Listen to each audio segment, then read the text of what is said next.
We're going to look at dividing decimal numbers by a multiple of 10. Now, in a previous video where we were multiplying whole numbers by a multiple of 10, we were looking at we multiply forward and divide back. So it was multiply forward, divide back. Multiply forward, divide back. Now, what does that mean exactly? It means that we're going to be looking at the decimal place and we're going to be moving the decimal place forward for multiplication and backwards for division. So I put a little reminder here to show you it's multiply forward and divide back. So let's take a look at the first example. Now you can see that the first example isn't a decimal number, but I wanted to show you how it works and then also a second method. You can see whichever you prefer. Okay, so let's get started. So the first method I want to show you is that we have 7 divided by 10. So what we do when we're dividing by 10 is that the denominator goes on the outside of a bus shelter and you put the 7 on the inside. So how many 10s are there in 7? There are no 10s in 7. So then what we do is we put a decimal place in and then we add some more zeros and we can just put the carry. So we're going to bring this 7 over to here. How many 10s in 70? And there are 7. Therefore, our answer is 7 divided by 10 is 0.7. Now, the second method is what we were talking about here, multiply forward, divide back. What we mean by this is where you have your decimal place, we will go backwards when we're dividing by the number of zeros when we are dividing by any multiple of 10. So here you can see we have no decimal place, but any whole number. Imagine an imaginary decimal number at the end. Okay, so that would be 7.0. So if you write 7 and the decimal place at the end, then we have 1 0 when we're dividing by 10.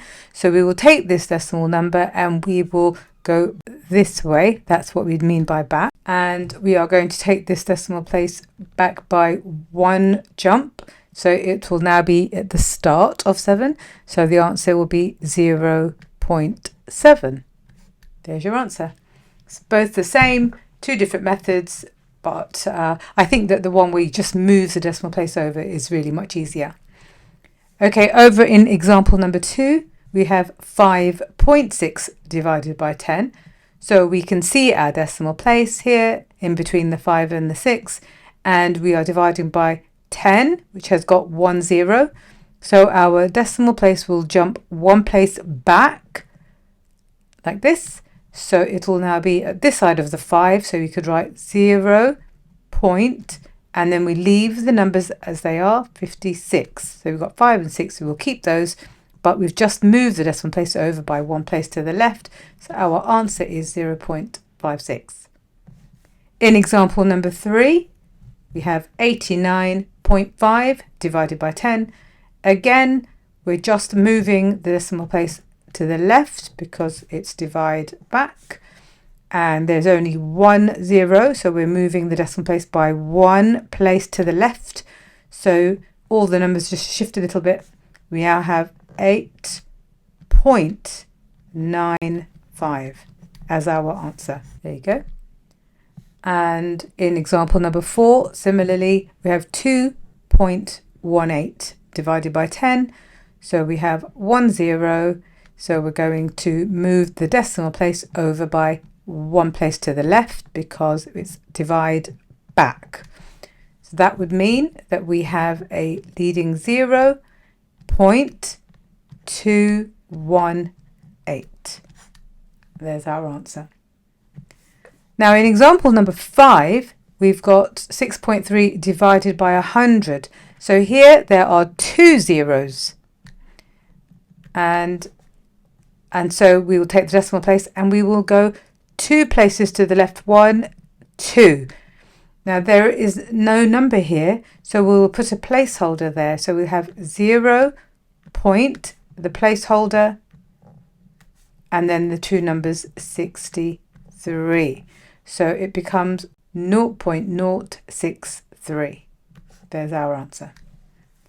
And in example number 6, we have 30.2 divided by 100. So we're dividing back. So we're going back 2 places, 1, 2, because there are 2 zeros. So our answer will be 0.302. So you just write the numbers you see, but you just move the decimal place over by 2 places because of 2 zeros.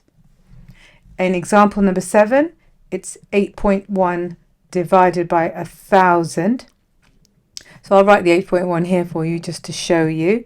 We're moving over by 3 places. So it's 1, 2, 3. And our new decimal place will be here.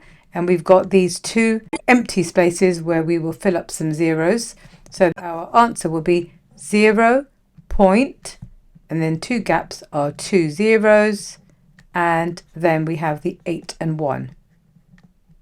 And that is, oops, forgot to underline that. There's our answer. And finally, in example number 8, we have 0.2 divided by 10,000. So that's 4 zeros. So that means 4 jumps of the decimal place. If I write that, so we've got our 0.2, that's the original number. And now 4 jumps will be 1, 2, 3, 4. And our new decimal place will be here. So the answer will be 0. And then 1, 2, 3 extra numbers of zeros. And then the existing numbers 0, 2. So we're including this 0 and 1, 2, 3 more. 0.00002. A very small number. I hope you found that quite straightforward.